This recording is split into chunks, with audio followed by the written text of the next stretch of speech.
नमस्ते दोस्तों, मैं आज बहुत खुश हूँ कि मैं इस वीडियो को अपलोड कर सका। इसलिए नहीं क्योंकि ये मेरी पहली वीडियो है, इसलिए क्योंकि मैंने 3 साल पहले भी कंटेंट बनाना स्टार्ट करा था। मैंने 1 महीने कंटेंट बनाया भी, पर उसके बाद छोड़ दिया इस वजह से कि मेरे पास शायद परफेक्ट कैमरा नहीं है, परफेक्ट माइक नहीं है, या मैं अकेले कैसे बनाऊँगा। पर मैंने इसका सॉल्यूशंस निकाला। कुछ समय बाद मैंने एक फ़ोन लिया, मैंने माइक लिया, मैंने ट्राइपॉड लिया कि अकेले शूट कर सकूँ।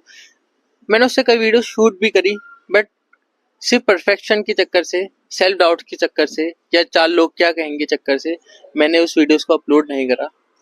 बट अगर शायद मैं 1-1% इम्प्रूव होता, जैसे मैं पहले सोचता था, अगर मैं वैसे ही करते रहता तो मैं 3 सालों में उतना इम्प्रूव हो चुका होता जितना मैं अभी सोच भी नहीं सकता। बट इस बार नहीं, इस बार मैं हर दिन एक वीडियो डालूँगा, 1-1% इम्प्रूव करूँगा, और अगली नेक्स्ट 3 सालों पे I will go the next.